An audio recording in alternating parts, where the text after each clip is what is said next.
Анам көз алдымда дүние салды. Соңғы рет дем алғандағы дыбысын ешқашан ұмытпаймын.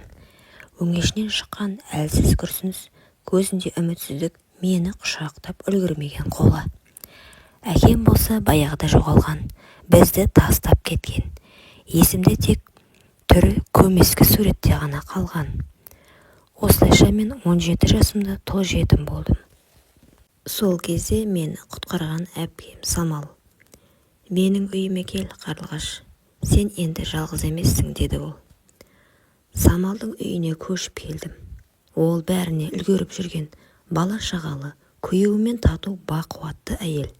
Ал күйеуі Марат жездем. Менің болашағымды күйреткен адам. Басында ол маған жай ғана қамқорлық танытты. Сабаққа барды, кітап сатып әперетін, кейде ұзақ сөйлесетінбіз. Бірақ уақыт өте келе мен оның жанарынан қауіп көре бастадым. Ол маған еркек ретінде қарай бастады. Ал мен жетім едім, жылылыққа зәру едім. Адал махаббатқа емес, жан жылуына шөлдеген қыз едім. Сол жылы жазда Самал ауылға анамыздың туыстарына барып келемін деп бірнеше күнге кеткен. Үйде мен және Марат қана қалдық. Сол түн менің өмірімді мәңгілікке өзгертті. Марат менің бөлмеме келді. Ұйықтамадың ба, деді. Жоқ. Ол жақындап келді. Жанымдағы орындыққа отырды. Қарлығаш, сен өзгеріпсің, есейіпсің, сұлулана түсіпсің.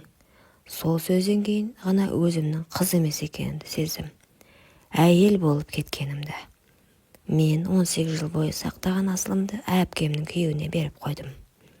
Бұл махаббат емес еді, бұл жара. Самал әпкем ауылға кеткен күнде кешінде менің жүрегім мазасыз соқты. Үйде тым-тырыс, теледидар фонында жүріп тұр. Ас үйде біреу ыдыс жуып жатқандай. Марат, жүрегім дүрсілдеп бөлмемде отырмын. Есігім жартылай ашық. Неге екенін білмеймін, жаппадым. Әлде жаппауды қаладым ба? Бір сәтте есік толық ашылды. Ұйықтамадың ба, деді ол. Жоқ, дедім. Даусым дірілдеп шықты. Ол ішке кірді. Марат, әпкемнің күйеуі. Мені бала кезінен білетін адам. Бірақ бүгін ол маған бөтен сияқты. Саған жалғыздық қиын ғой, деді. Мені де мазасыздық жібермей тұр. Үнсізбін, қолым көрпешенің шетінде. Ол жақындап келіп қолымды ұстады. Тоқташы, деді ақырын. Бірақ даусымда сенім жоқ еді. Ол менің саусақтарымды сүйді. Егер қаламасаң айт, тек бір рет болсын, мені де тыңдашы. Сол сәтте мен қарсы келмедім. Құшақтағанда денем қалтырап кетті. Ол менің иығымнан, мойнымнан сүйді. Мен қарсы болым керек еді, бірақ мен қаламадым тоқтауды. Ол мені төсекке жатқызды. Саусағы баяу, ерін ыстық. Менің түнгі көйлегім баяу жылжып ерге түсті. Сен әлі таза ма едің, деді ол. Көзімнен жас шықты. Таң атқанда көрпенің арасында оның қолында жаттым. Бұл жай ғана құпия болып қалу керек, деді ол. Бірақ менің тәнімде, жанымда үндемеді. Тәртең оянғанда жүрегім айнып тұрды. Басым айналды. Қолыммен ішімді ұстадым. Бір түрлі ауыр. Айнаға қарадым. Өңім қашқан. Ас үйге шықтым. Самал әпкем шай құйып отыр екен. Түнімен ұйықтамағансың ба, түрің бозарып кетіпті ғой, деп күлді. Бәлкім бір нәрседен уланған шығармын, деп жауап бердім. Марат та отыр, маған тік қараған жоқ. Қолындағы шайды баяу ұрттап отыр. Менің жүрегім аузыма тығылды. Бәрі біліп қойғандай. Сол күні дәріханадан тест сатып алдым. Жуынатын бөлмеге кіріп есікті кілттеп алдым. Қолым дірілдеп жылап отырдым. 1 минут, 2 минут тестке қарауға жүрегім дауаламады. Бірақ қарадым. Қызылмен жанған 2 жолақ. Тынысым тарылды. Мен жүкті екенімді білдім. Марат жездемнен. Телефонымды қолыма алып жездеме жаздым. Менің ішімде сенің балаң бар. Хабарламаны жібердім де телефонымды өшіріп тастадым. Сол сәттен бастап мен күнә мен баланың арасында қалдым. Сол күні мен өзіме қатты ренжідім. Күнде өтірік өмір сүру, тұншығу. Самал менің бетіме күліп қарайды, ал мен сол күлкінің артында күйіп жатамын. Марат маған жақындамай кетті. Бәрін ұмытып жай ғана болды дегендей. Бірақ мен ұмыта алмадым, ұмытқым келмеді. Кешкі үйге Самал кіргенде мен дәретханада болдым. Келсем, ол қолында күнделігімен отыр. Беті қарып кеткен. Қарлығаш, мынау не? Менің денемнен жаным шығып кеткендей болды. Бұл менің жай жазған нәрселерім ғой. Ол күнделік бетін оқи бастады. Мен оның қолына қайта түсіп қойдым. Мен бұған да кінәлі болдым. Ол мені сүйді. Әпкемнің төсегінде оның ішінде тіршілігі бар. Самал демін ішіне тартты. Бұл кім? Мен үнсізбін, тек жылап тұрмын. Қарлығаш, Құдай үшін кімнен? Сол сәтте есіктен Марат кіріп келді. Бізге бір қарап қолындағы сөмкесін жерге түсіріп алды. 3 секундтық үнсіздік. Бәрі түсінікті болды. Самал көзін жездеме аударды. Сен бе? Марат үндемеді. Қолын желкесіне қойып отыра кетті. Сен менің сіңілімді? Самал, үнсіз бол. Сол түні біздің үй тозаққа айналды. Самал орнынан тұрып шыңғырып жіберді. Жоғал бұл үйден, қазір. Мен тіл қатпадым. Қарлығаш, мен саған ана болдым, ана. Мен сенің бетіңе қарағанда өз баламды ұмытып кететін едім. Ол көз жасы сүртіп, қабырғаға сүйеніп қалды. Марат та үнсіз, бәріміз үнсізбін. Үйде тек үзіліп жылаған дауыстар. Ол саған қалай тиді? Сен қарсы болмадың ба? Неге маған бірден айтпадың? Қорықтың ба? Жауап бере алмадым. Самал ақырын күліп жіберді, бірақ ол күлкі емес еді. Сен одан ләззат алдың ба?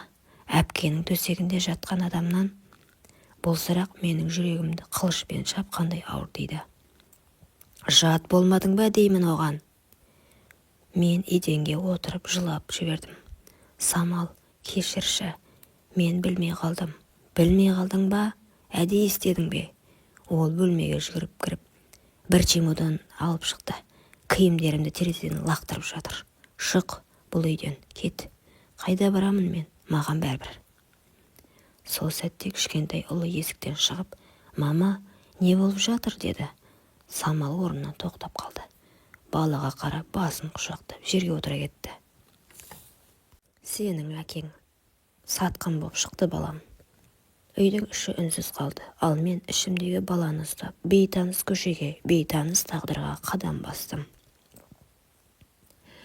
Қараша, ауада ызғар, жаңбыр иісі. Қолымда бір сөмке. Қарнымдағы бала екеуміз жат қалада бөтен көшеде тұрмыз. Бір кезде аялдамада отырып әлсіз күліп кеттім.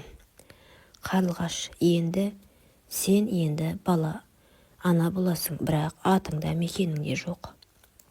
Ешкім хабарласпады.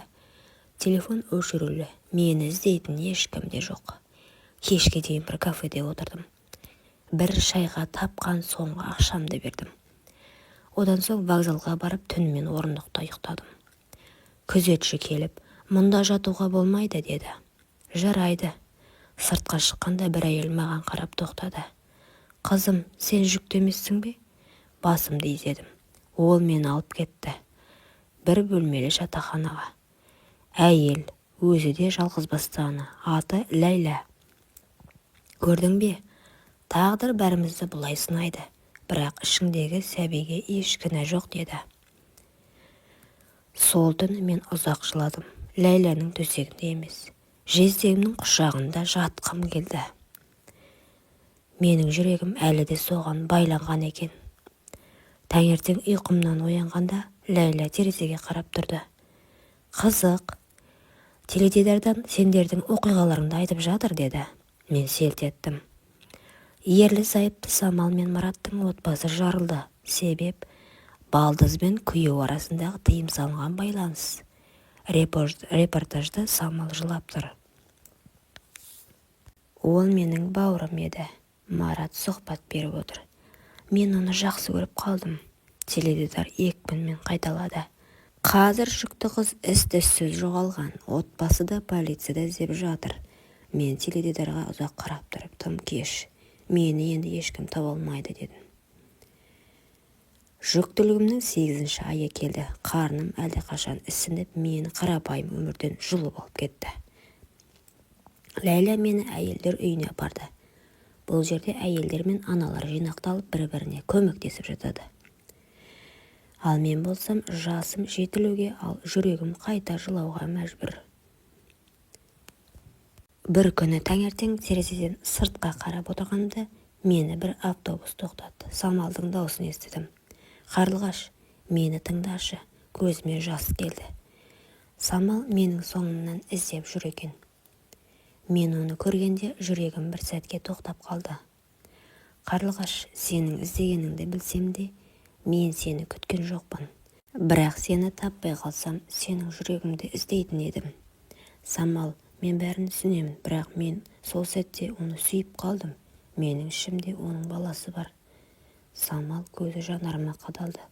Ол маған бір сәт күдікпен қарап, жүрегі ауырды. Сен оның баласын көтеріп жүрсің.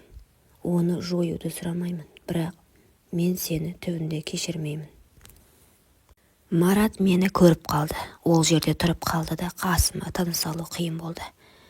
Қарлығаш, мен сені сүйгеніме сеніп қалдым. Самал жылап жіберді. Марат, сен мені алып кеттің. Біз бір-бірімізге қаншама жыл болды, бірақ сен менің жанымды бәрін өртеп біттің. Мен жылап тұрдым. Бұл ешқашан жойылмайтын күнә болатын еді. Құрметті оқырман, өмірден алынған шынайы оқиғаларды тыңдағыңыз келсе, менің арнама тіркеліп, лайк, комментарий жазып қолдап кетіңіздер. Арнама тіркелуді ұмытпаңыздар. Келесі кездескенше.